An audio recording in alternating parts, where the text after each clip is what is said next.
Hello, my name is Massimo Belu and I am a mass communication major. Today I will talk about how psychology has a very big importance in what will be my future occupation. Since I am a mass communication major, my future for now, my belief is that I will work in the media industry. And psychology has a lot to do with the media industry. The media industry most of the times portrays an image of reality that doesn't really represent that reality, the reality. So it is important to see what are the effects that media have on the people and what are the effects that a good communication can have on people.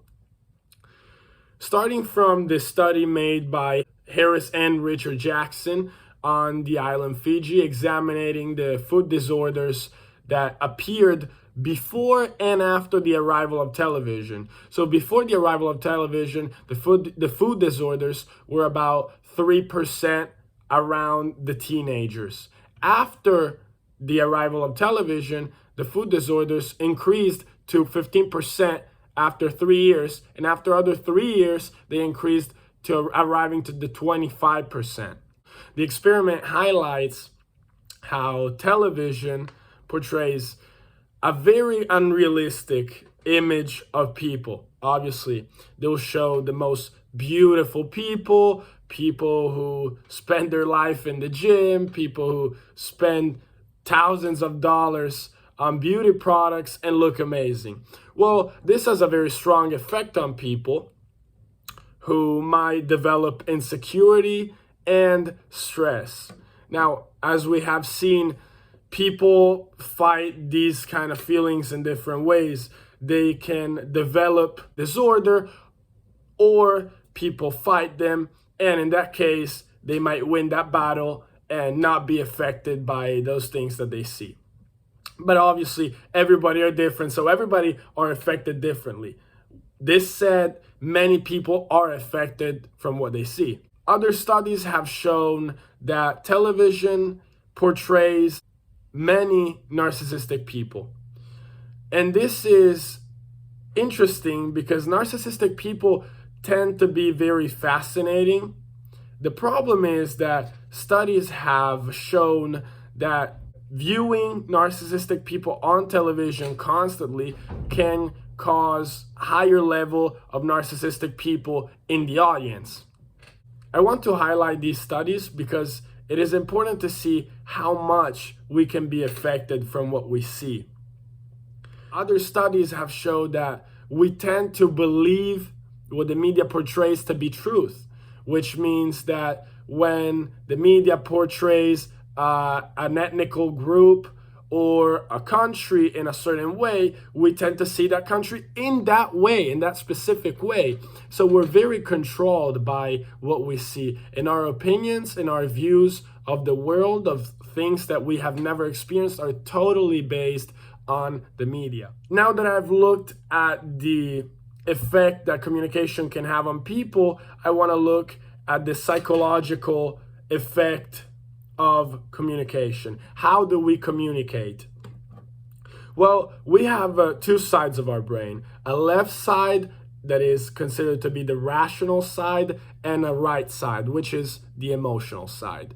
When we dream, for example, our left side is not functioning while our right side is still activated, which means that our dreams are mostly emotional.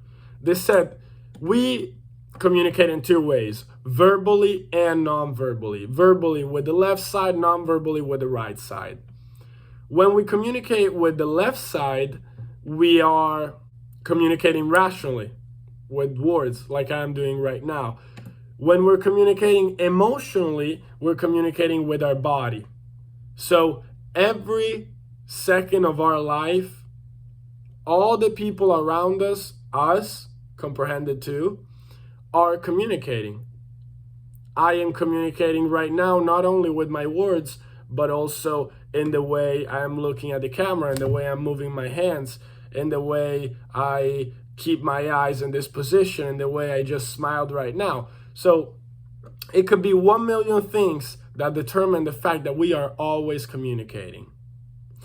I did this research looking at the psychological aspects of communication because I wanted to focus mostly on the ethical aspect of communication. Since 1953, psychology has had an ethical standard of how to process experiments, and at the beginning it was mostly but not ethical.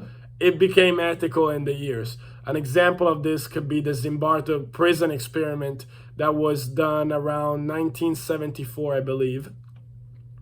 And that is clear evidence that an ethical idea didn't really exist at the time, or at least it was developing. I would like in my future to be an ethical communicator. I want to communicate my thoughts, but I want to communicate my thoughts in a way that they cannot be manipulative, in a way that people cannot be strongly and wrongly affected by what I'm saying. And to achieve this goal, I believe that it's important to have some knowledge about psychology. The more you have, the better it is. It never hurts. But at the end of the day, I really believe that this experience has helped me and will help me also communicating with people and knowing other sides of people.